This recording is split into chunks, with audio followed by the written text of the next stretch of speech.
I don't know if this is true with everything, but it seems like a lot of our human experiences, there's two opposite versions of the same thing. For example, with communication, you got all this kind of technology-oriented, outward-oriented, supposed communication revolution going on, with the internet and cell phones and all those things.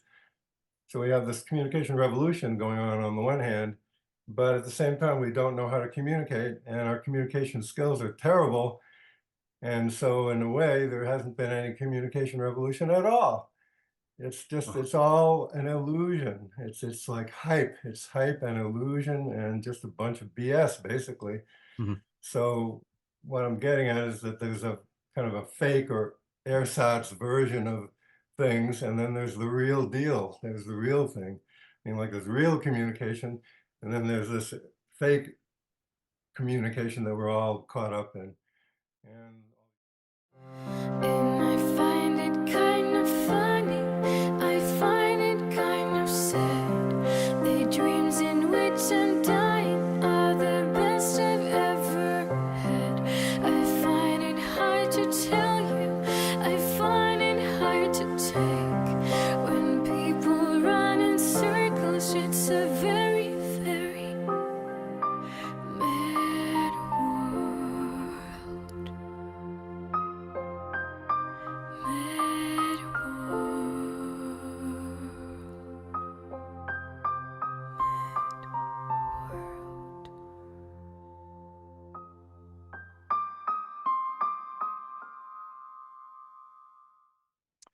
Welcome back, everybody, to the Poetry of Predicament podcast. I am your ever-present host, Dean Walker, and I'm very, very happy to have a medium author here. That's how I know you, Richard, is through the website called Medium, which is a launching pad for many different kinds of authors, but I, of course, have most of my attention on what could be called the doomosphere, or the people who have their attention on the human-caused collapse of Earth and human systems. And today we have Richard Lowenthal, and it is really a pleasure to have you here, Richard, not just for the impact of your writings on me personally, but you've come very, very generously. You've come to participate in our online drop-in style support group called Safe Circles, which is on Tuesday evenings from now 5 to 6:30 p.m. Pacific time. And I'll include a link for those who are interested in that particular support group to be able to sign up and get the invitations and join us on any Tuesday you'd like. But back to you, Richard. As I've mentioned to you, that I'm launching a year-long program here with the Islands of Sanity in a Mad World. And it's been about 9 years that we've had most of the aspects of this body of work going, this Poetry of Predicament podcast, now a Mighty Networks platform in which we have our online courses and special focus groups and so on. Um, but there's really been a chain of people like yourself who have made a big impact on me. I think, not a very talented writer. I have written a book about all this stuff called The Impossible Conversation. Uh, but I really look to people like you who, you just have a far more of a gift of being able to refine our predicament into assimilable, uh, metabolizable chunks for us, because it Yeah. is the greatest challenge, the greatest predicament in human history. This is inarguably the most challenging and most daunting experience humanity's had to face, um, ever, in terms of a global experience. And so I again just look forward to all of y'all in the medium sphere, and I've really come to enjoy very much your you have a very similar uh, theme set that you often refer to in your, especially your more recent writings, and today we're going to go there, and I'm very, very excited about it. You called it an intersection of ecology and psychology and morality, and it couldn't be a better fit for this year-long program that we're starting up in the first part of September here in 2024. And it's going to be an opportunity for people to participate as much as and as deeply as they'd like in exactly those kind of themes. For some people, it would be the focus on reconnection with Earth or the ecology. Some people will be the inner healing, the inner work of collapse, as we call it around here. And, basically that would be the psychology part of your three-part list. And then morality, it doesn't take very long for any of us who are paying any attention whatsoever that we just don't seem to have any of the three pieces in place. We've disconnected so completely, and we're in such not just disarray, but disruption, and really seem to be on a self-terminating track. And so what I'm hoping to do today is to ask you to take us on a bit of an exploration of how you frame it, how you see it. What are the elements at play? What are some of the biggest indicators that we are not well, that we're not mentally well, we're not relationally well, we're not Yeah. emotionally well? And so before we get going on that, I'm wondering, Richard, if you just give us a minute or two of what got you to this place. Why are you writing so powerfully now? Where did that get started? And how did you end up here in this remarkably daunting creative zone of that is sometimes called the doomosphere? I don't think it's fair. I'm sorry to keep bringing up that word, but this kind of chronicling the human Yeah. collapse. So welcome here, and would you tell us a little bit about yourself? Sure. I'd love to, and really happy to be here also, and thank you.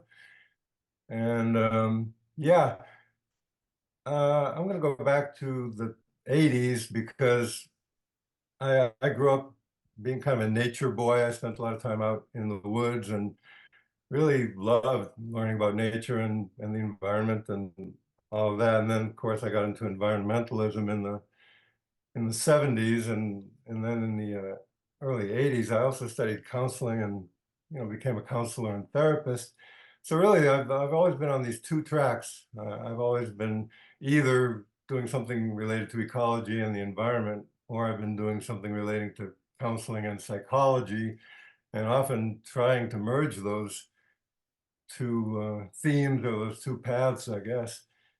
And then in the late 80s, I started writing a book, and it was almost like I was channeling. It was really a weird experience. I just had this incredible amount of information and understanding coming through me, and I started writing a book, and I called it. This book never went anywhere, by the way. I mean, it never got published, but I did do a lot of writing, and it was called tentatively An Abundance of Emptiness. Hmm. And it was really about how our culture, has lost its roots, but also how individual people, we just lose ourselves and we end up in this inner condition of what I called emptiness, and that was somehow perverted into this attachment to all this abundance that we're so attached to. I don't know how else to put it.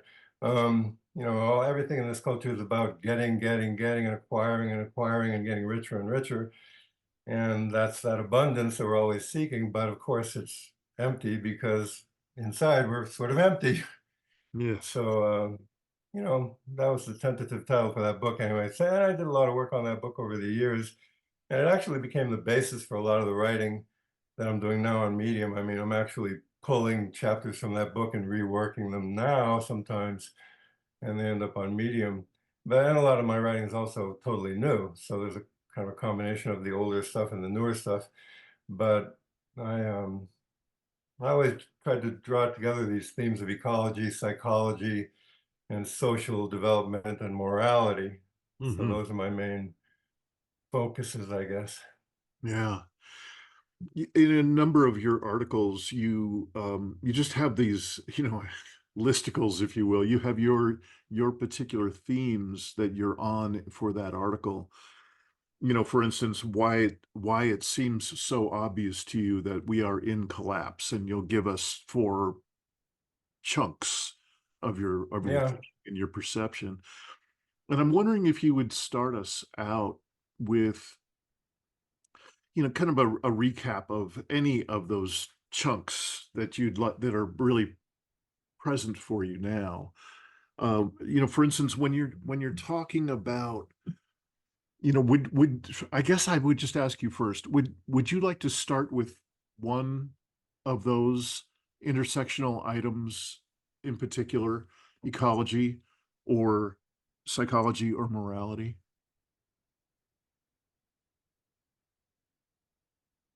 Well, yeah, I think what's coming to me right now is to start talking about psychology and communication because I see them as very, very connected. I think the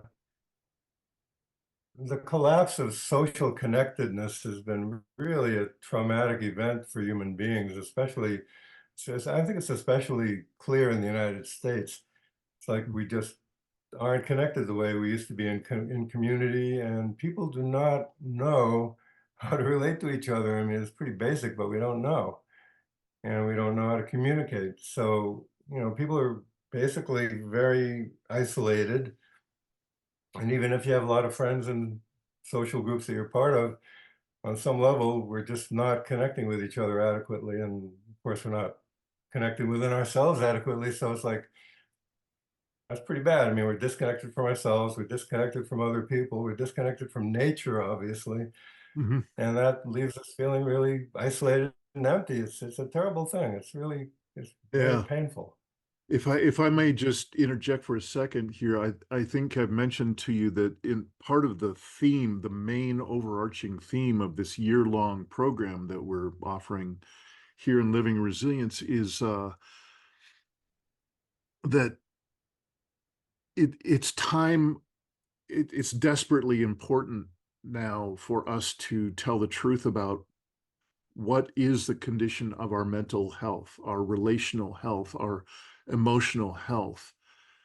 And Right. you're pointing at and the punchline of that is that it's time for us to redefine it for ourselves.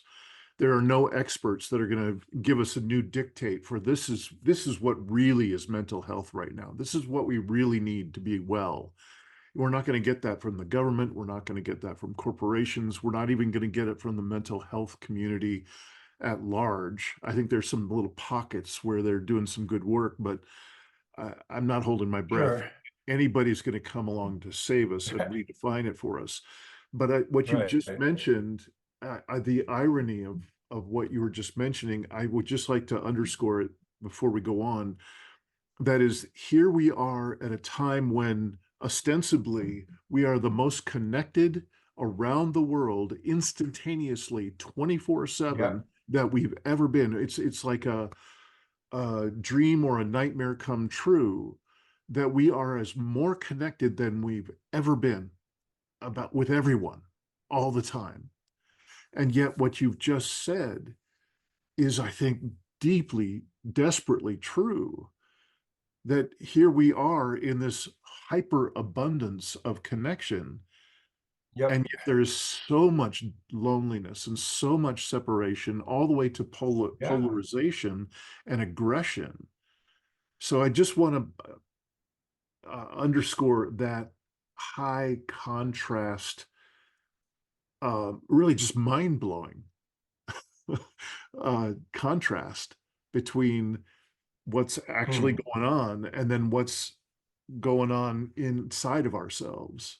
So here you are Right. starting this on this thread of our own psychology and our interconnectedness, or our desperate aloneness, or our aggressive separateness.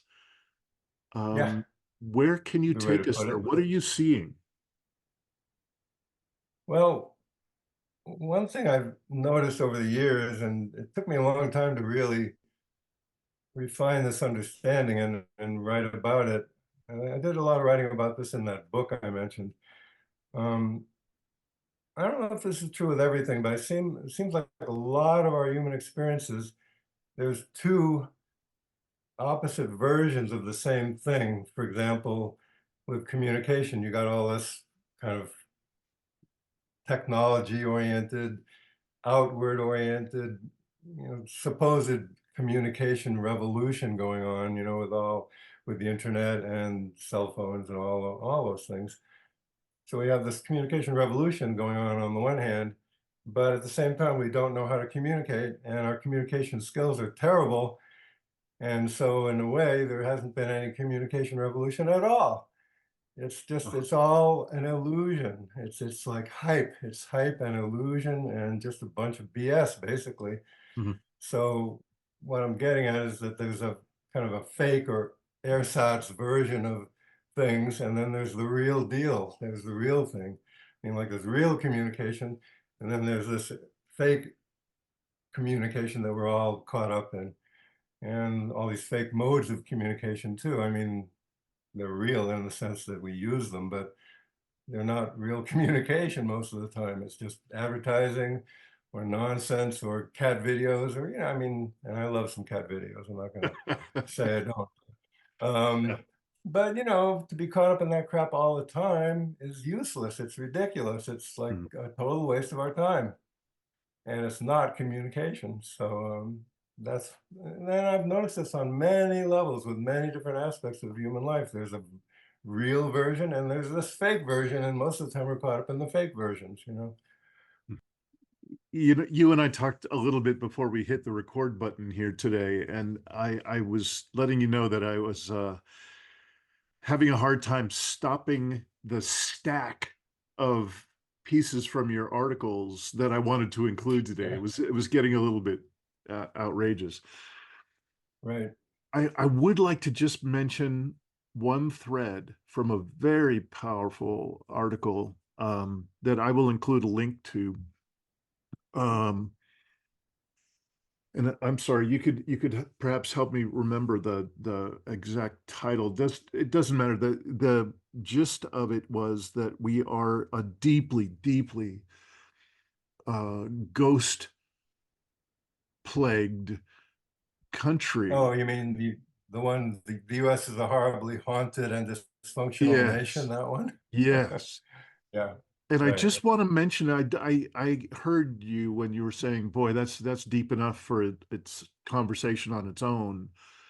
But the underpinnings of this, the most powerful and financially successful and so on nation in the history of the planet, it is the underlayment for that in this entire country is based on shadow, is based on Oh, yeah, genocide, is based on slavery, is based on yeah. inequity, and is based on ecocide, to the point that each of those has their own influence on our downfall, which seems, not to be again back too far into the doomosphere, but it seems inevitable. I am not encouraged even a little, by how we as a global culture, but especially in the USA, are handling Mhm. these elements. But I did want to just mention that underneath that psychology that is so challenging for us interpersonally that you're just talking about, it's there's little doubt why we are struggling so desperately to have any sort of human connection whatsoever with ourselves when we have that as our foundation. So I just, again, just want to mention it. I'll include a link. People can explore it in their own deeper way.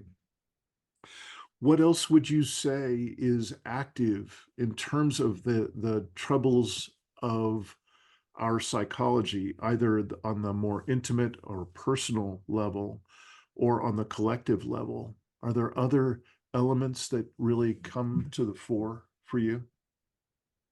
Well, that theme of being haunted is a pretty interesting one. I mean, it goes in a lot of different, or can go in a lot of different directions, but I think we all have our demons, right? We all have our ghosts and our demons, and we all have our past issues and things that, still upset us from the past, or, whatever they are.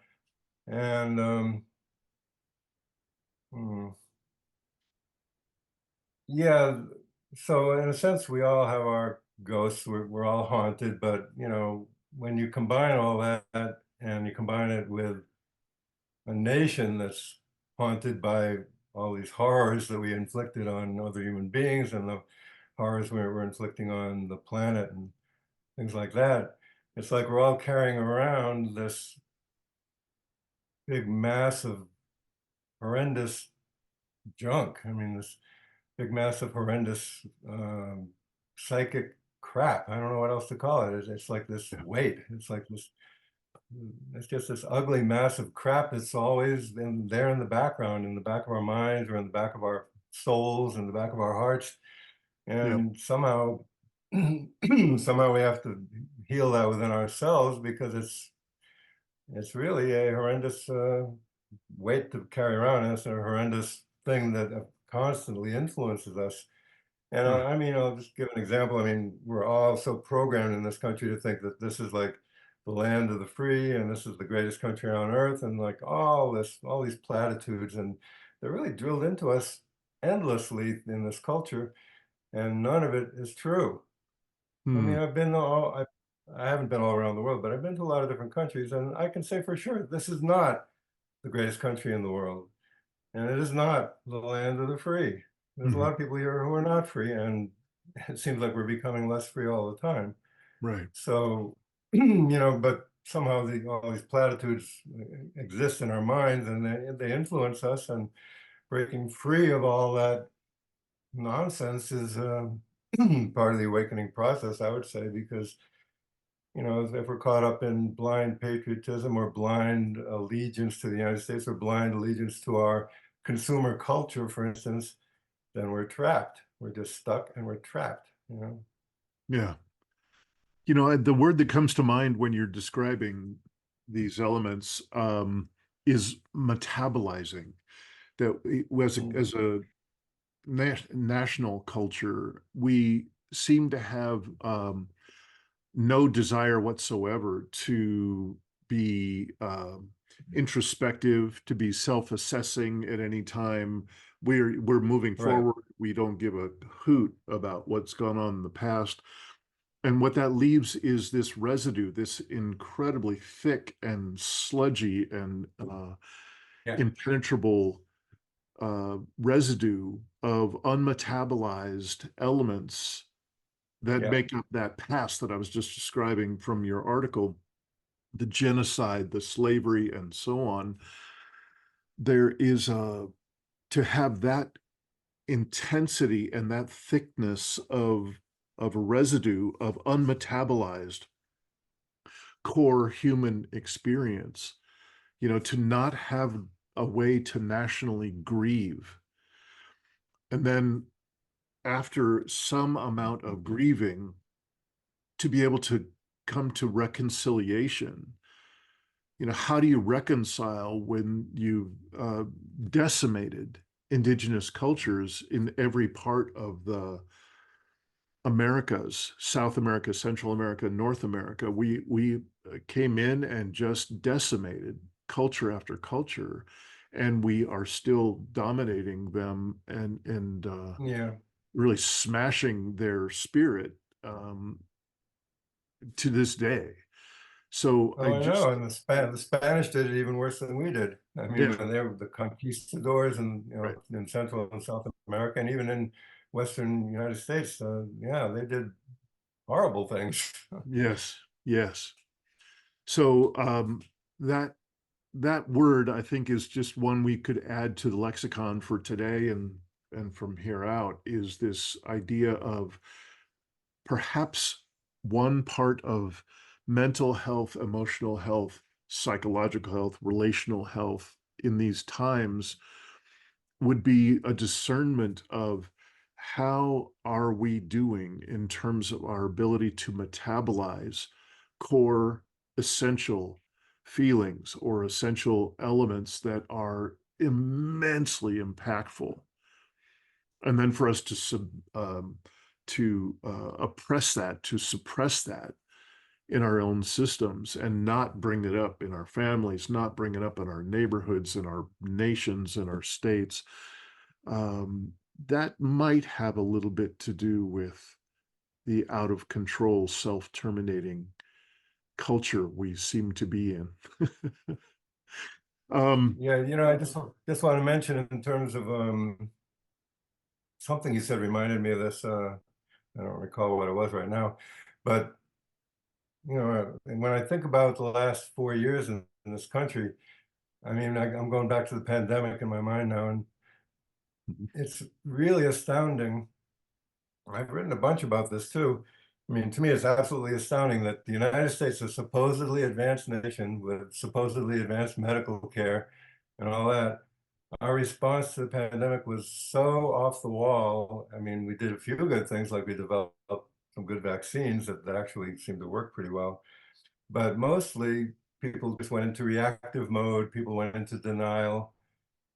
And out of all the countries in the world, even primitive countries, even much more primitive countries, out of all of them, we had the highest mortality rate. We had the worst COVID response. It was just, I mean, horrendous, absolutely horrendous. I mean, we had people don't even talk about it now. Nobody wants to talk about it. We had I think it's up to 1.15 million people died of COVID, and then plenty of other people got the long COVID and mhm. were pretty debilitated. But now we're in total denial mode about it, and everybody just wants to skip over it and act like it never happened. We do not Yeah. want to deal with it. People don't want to talk about it. And people do not want to talk about why we had the highest mortality rate in the world. Hmm. I think that's pretty interesting. I mean, Yeah. that's pretty amazing, actually, when you think about it, that we're a supposedly advanced nation. Right. And I think it really ties into the denialism, and it ties into just this intense lack of self-introspection you referred to. Yeah. Yeah. I'm with you. And each of these three intersectional items that you've brought with us today could be a series of interviews. I know we've just barely touched into the psychology, and I'm wondering if it's too early to move to the ecology part of that trinity of Well, to me, they're ecology, all kind psychology, of, and it's quality. all interrelated anyway, so that's Yeah, fine. yeah. Yeah. Well, having been a lay researcher now for it's going on 10 years. What I did as deep a dive as I've ever done into anything to be able to prepare for my book, The Impossible Conversation, and then for this body of work. So I feel conversational in a tremendous amount of what is in the ecological side of this conversation. What I can tell you, you were kind enough to just kind of give me a warning, like that you have easy access to your emotional body. It's easy for you to be able to be moved and to be touched and perhaps even shed some tears, and I think I shared with you that I'm very much the same way. So I'm gonna just pace myself. I'm gonna actually just kind of do what I do when I'm sitting with a good friend and I'm just wanting to share and I'm wanting them to know what's real in my heart. And perhaps they would do the same thing. And I'm inviting you, if it's comfortable to do so, feel free to shift yourself in any way you'd like. And I would just like to open up whatever we're going to be talking about in the ecological part of this conversation. I'm going to slow down the way I'm speaking. Hmm. And even just doing that, even that subtle shift, I can already feel a resonance and a softening and a warmth in the core of my being, and also some flushing in my face. I can feel Oh yeah. a little warmth and a little bit of tears pressing out from behind my eyes. And all I've done is slow down my speaking a little bit, Yeah. slowed down my breathing a little bit. And out of that, I'm very grateful that my thinking also slows down a little bit. So there's a space there where because I know that you're a sympathetic character, I feel safe enough to let these things happen. And what I was Yeah. cued, kind of an inner image that I got, the very first thing when you brought up about ecology being one of the three intersectional items today we might talk about. I I can scan pretty easily in my system. You know, we were talking about metabolizing grief and metabolizing these very large scale feelings that are Yeah. often in my system. Right. And I can tell you that there are many, many things in each of these items that today that I have not grieved enough. I have not even touched many of them. And it's quite intentional. I know what I'm doing. I have to put them on a shelf to be functional in my day, that sort of thing. But I also know that shelf is getting full. And Yeah. and the there's a way in which starting back in my middle teenage years, I really saw that we're going to do this. We're going to decimate our beautiful, miraculous planet. I think I mentioned to you when we first met that I watched Sunday evening specials from a guy named Jacques Cousteau, and he Oh yeah. He's told us that wonderful. Yeah. he introduced us to this undersea world, and it was the most gorgeous thing I'd ever seen. And to this Yeah. day, I just hold him in such high regard because he would also tell us, here's the beauty that we've been looking at for this hour, and look just a short ways away. And this is the devastation that's happening through Yeah. human Yeah. efforts. So I'm just kind of recounting this part of what I call my neighborhood. This is where I live inside. This is where I Yeah. get moved when I'm moved. And so I would really appreciate it if you would just share what has you put ecology into this trinity of intersectional items.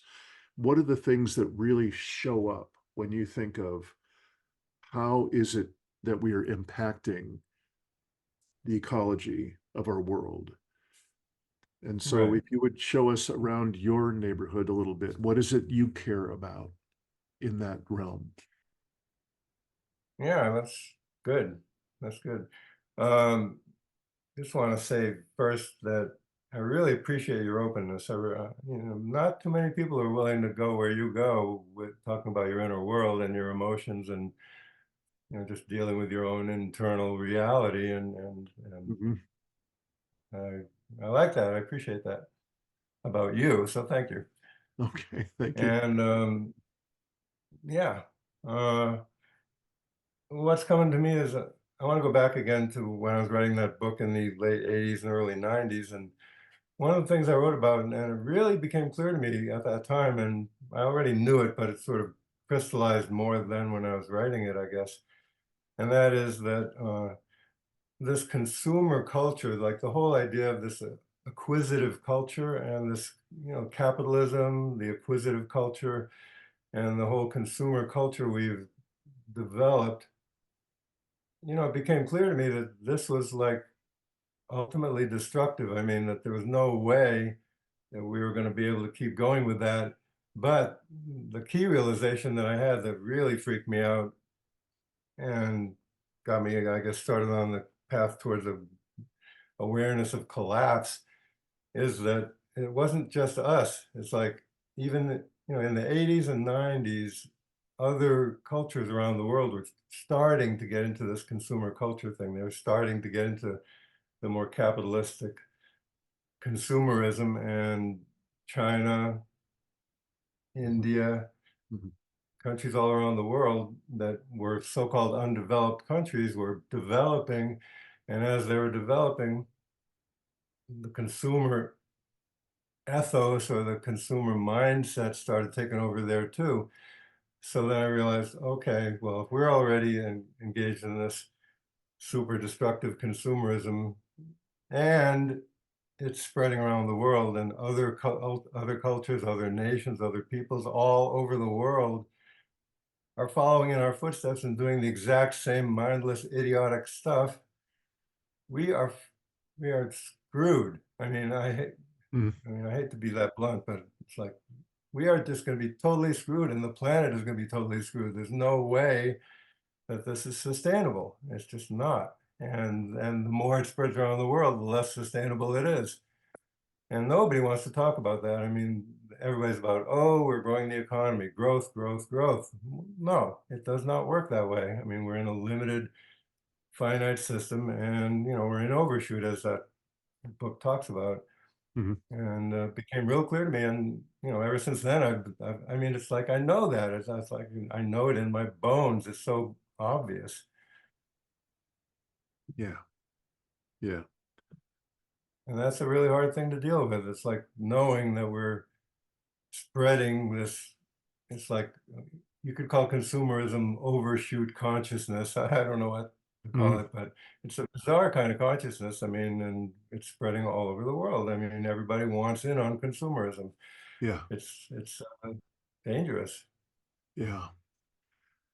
It's I think you're getting really close to something like a one of the many definitions of insanity. You Yeah, know, there's a classic kind of cornerstone in that, which is the lie of infinite growth on a finite yeah, planet, or infinite consumption on a finite right. planet. So I think we're close to a working definition for that particular portion of it, like how we live in this dynamic, in this human operating system, this business as usual operating system. Um, Something else I'm noticing is, within our definition that we use here in Living Resilience in our introductory courses about human caused collapse and so on, is that what got us into this predicament was that we forfeited our center, our, uh, excuse me,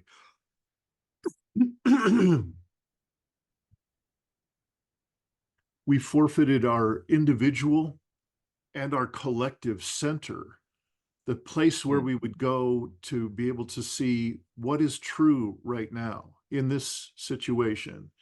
What is my impact on the other people in the room? What is my impact on the earth around me? That sort of being able to have a baseline for my perception, for my awareness, for my relationships. We Yeah, seem to have forfeited that center. Most telling in that for me is that we have so little relatedness, but really, again, this baseline of how can we know when we are killing off our own habitat? You know, it just seems like the most obvious thing on paper when I read it, but we Right. literally don't have an awareness of, we don't have a willingness to be aware of our impact. And if we're not aware of it, we can't be responsible for anything we keep ourselves ignorant of. Well, it's like we're all going around wearing blinders, you know. I mean, we're trained to wear these socially approved blinders, and you Yeah, know, especially in this consumer culture. I mean, to live in this culture and you know be part of it, and you know, if you really want to be what's the word successful in this culture, you have to put on these blinders, right? yeah, And absolutely. then you don't really see the impact you're having. You don't even see how you're relating to people or the world around you or anything. I mean, it's like you're just this mindless ego just plowing ahead, you know? Exactly. Exactly. It's pretty terrifying, actually. Yeah, yeah, it is. So is it too early to shift our attention over to what you're calling morality? And can you give us a bit more of how you put flesh on those bones? How do you describe the roots of or the foundation of this thing called morality? Well, that's a big question. But I've been thinking about it a lot, so I can probably come up with something here. Okay. uh, uh, let's see.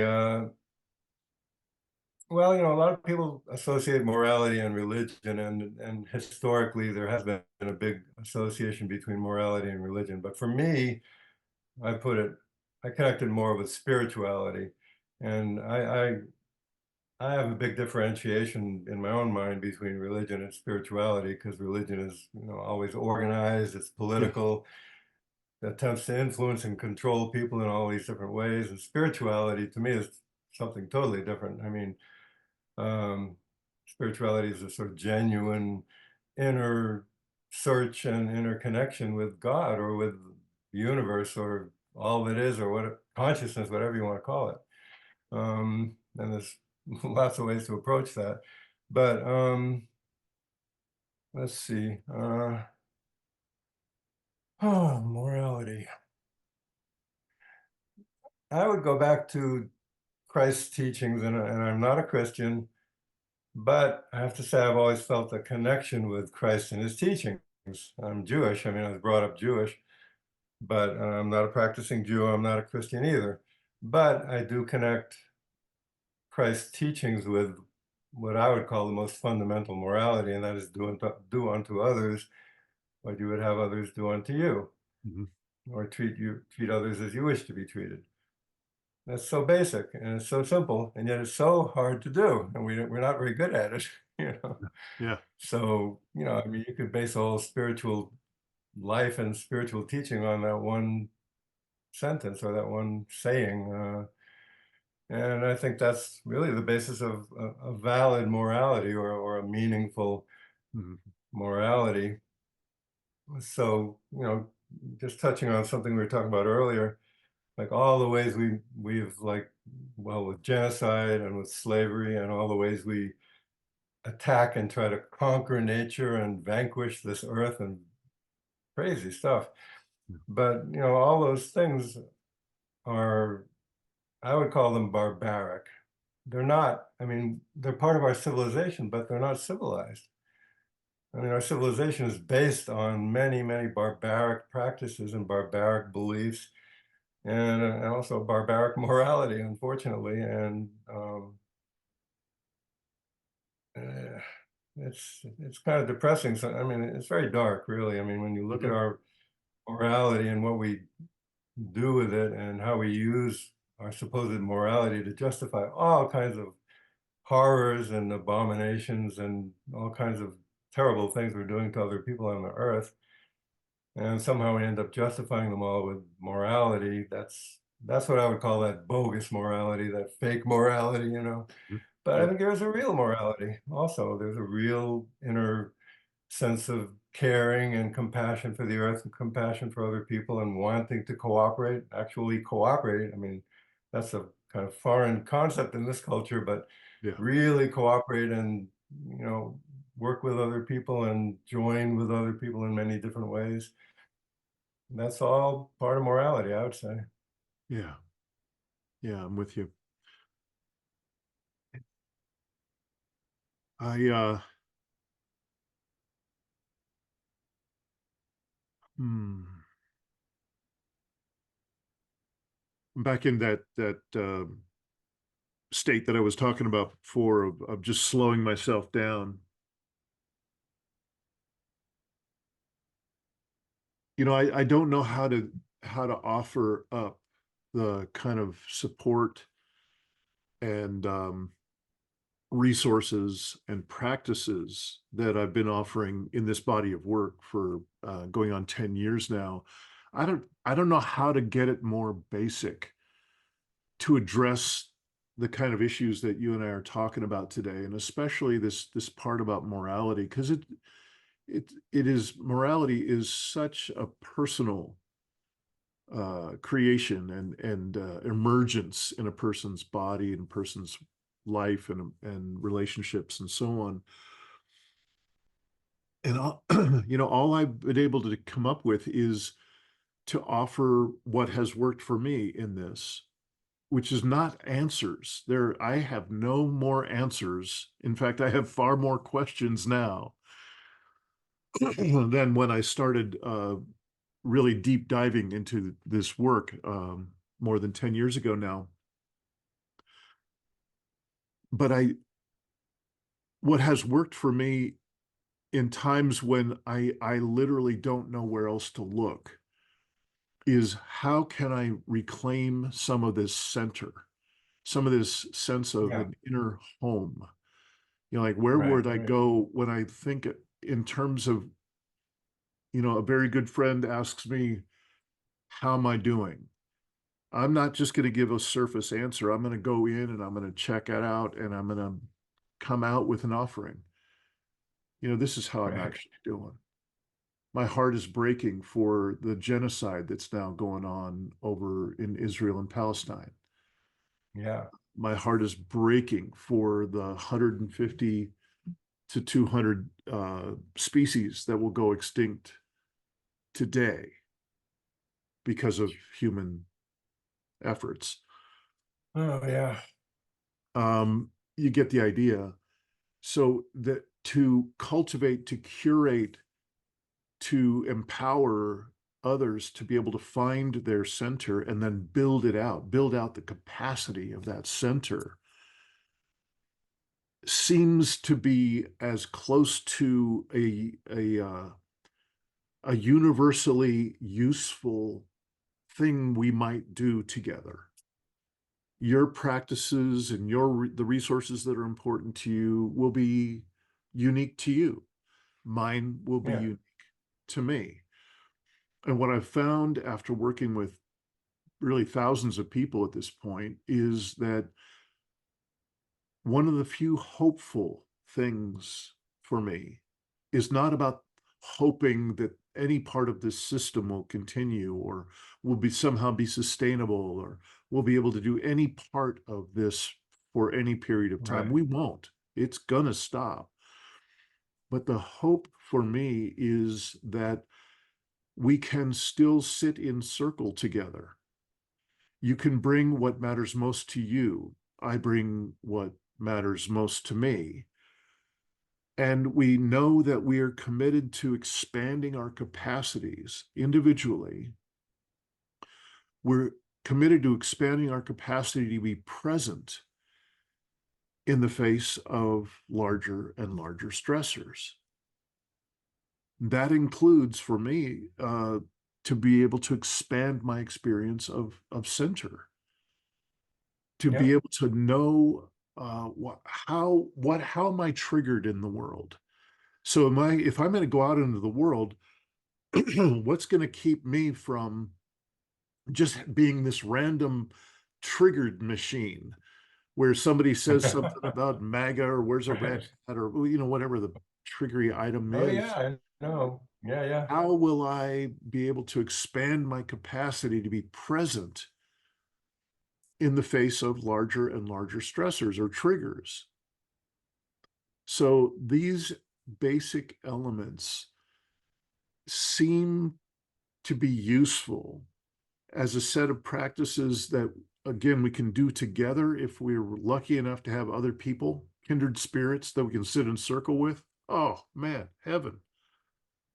It seems like it's useful with regard to the morality topic that you brought us.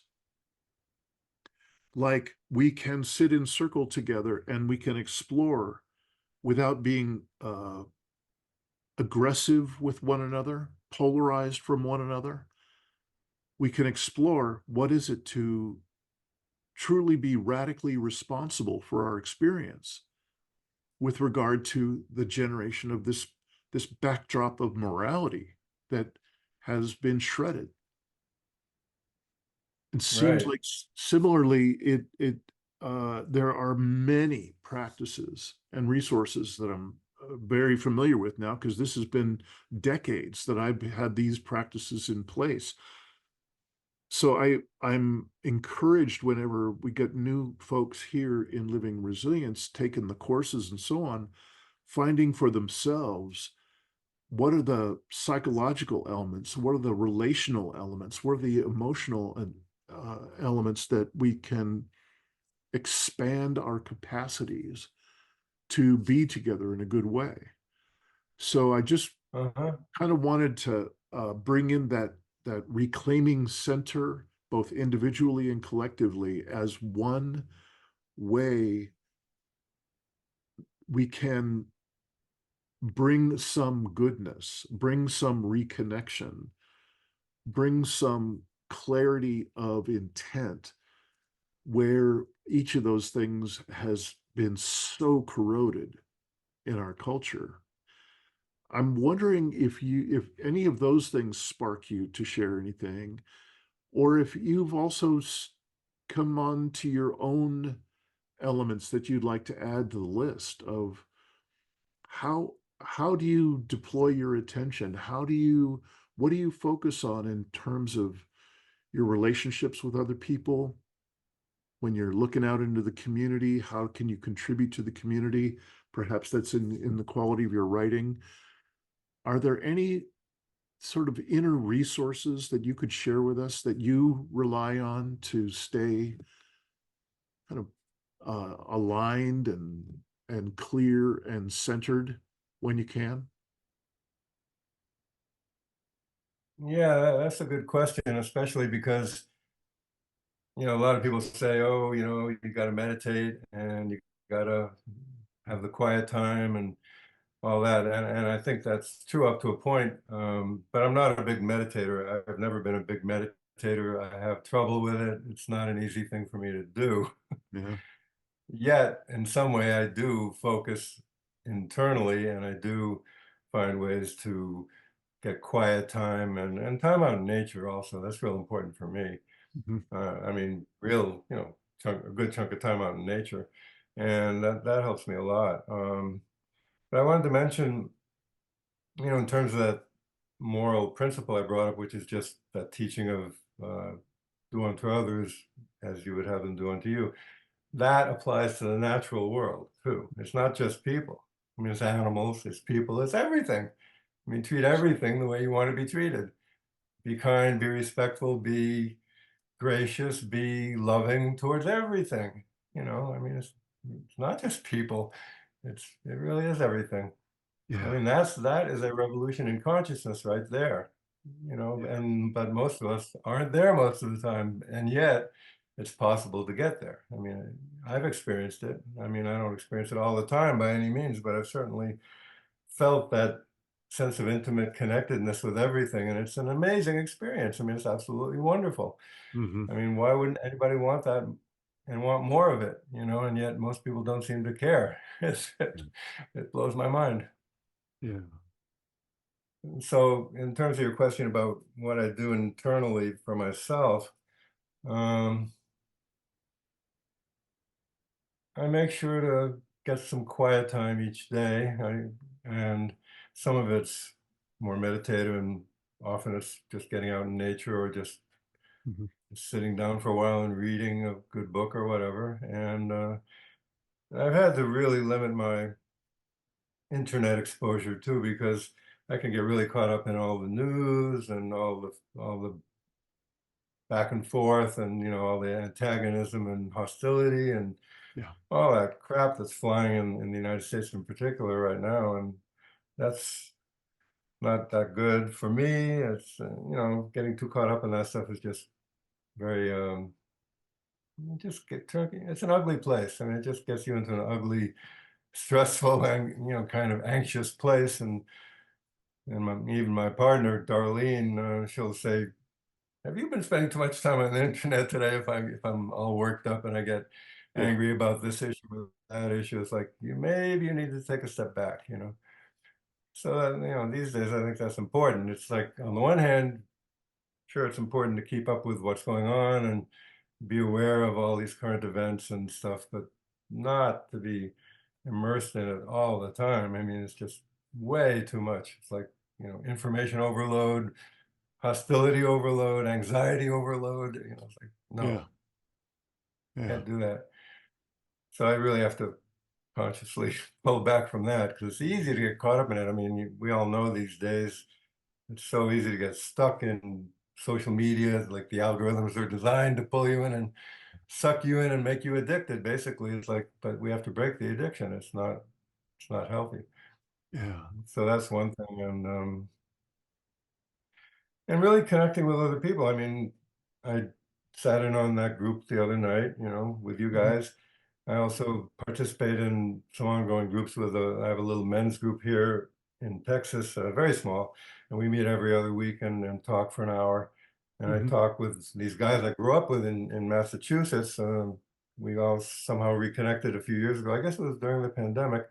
And we have an ongoing group where we meet every 3 weeks, and it's three of us, and we just talk. And we just talk with each other and communicate and relate about what's going on. And, you know, those things are really important. I mean, I would say these are not times to try to go it alone. I mean, it's a tremendously stressful time. I mean, it's a horribly frightening and ugly time in a lot of ways. And there's a lot of ugly things going on, and we need support. It's like we need to share and get some support and be able to, be with kindred spirits, really.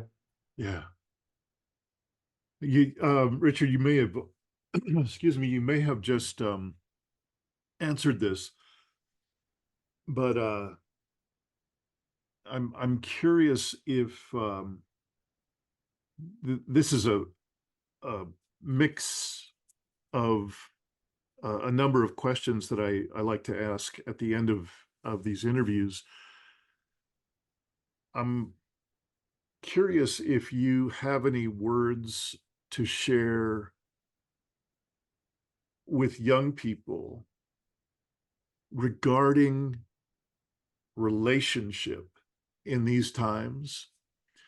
Why I'm asking it this way is when I define mental health or mental illness, it's multifaceted, of course, and I am no professional. I'm not the person who's going to be drafting this for the DSM, but Yeah, right. but relationship seems to be the massive core of this entire conversation about what constitutes mental health and what Hmm. constitutes mental illness in these times. And Yeah. I'm curious if as we start to wrap things up here, what might you offer from your seeing and especially your experience about the qualities of relationship, the importance of relationship, and how maybe that has shifted not just as you've gone through the different chapters of your life, but also with these particular times. Is there anything you could offer from your perspective with regard to relationship?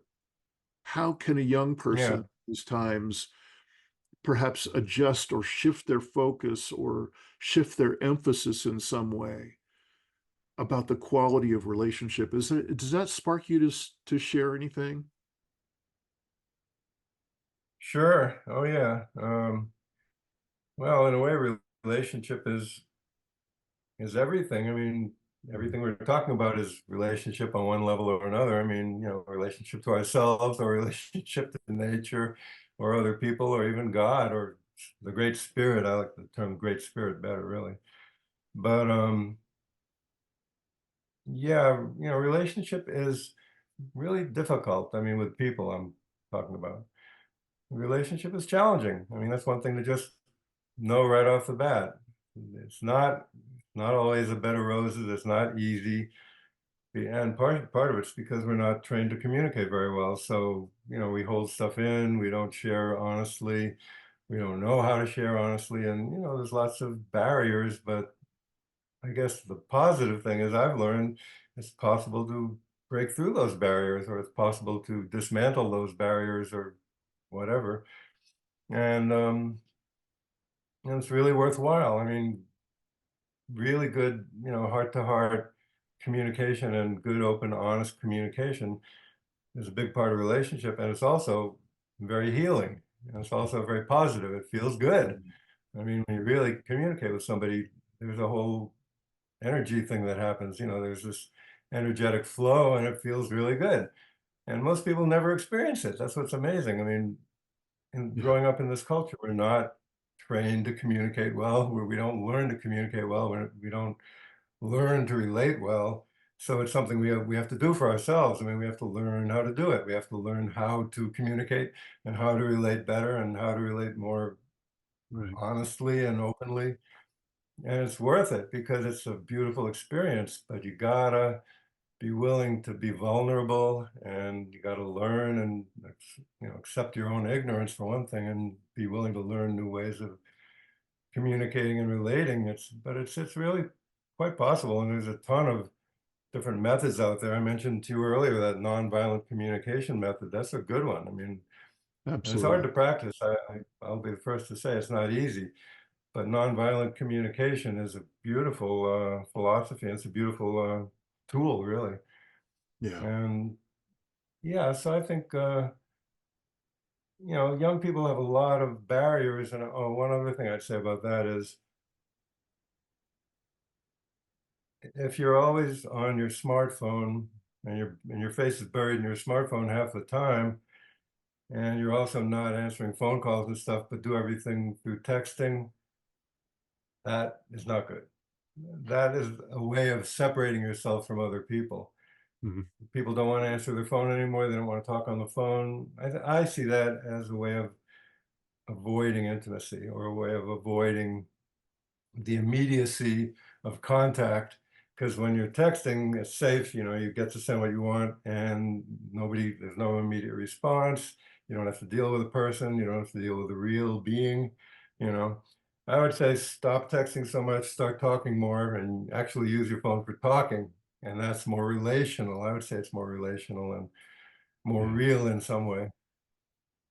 Yeah. So that's part of the picture too. Yeah. That's a couple of items in a row that you've been on a roll for this past 10 minutes in particular that what I what I would call each of those is a desaturation practice. To have a more direct communication. I obviously ideally face to face, but that's most Right. rare of all these days.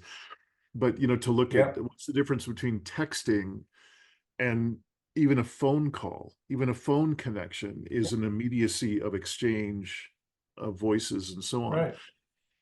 So each of these seems to be a way that if we design it to be, can be a desaturating process. Desaturating meaning we are saturated 24/7 from birth in this culture that has Yeah. ended up looking and feeling and having all the impacts that you and I have been talking about today because of our Yeah. saturation in it. This is all we know to do, is to be a Yep. functioning cog in the wheel of self-terminating culture.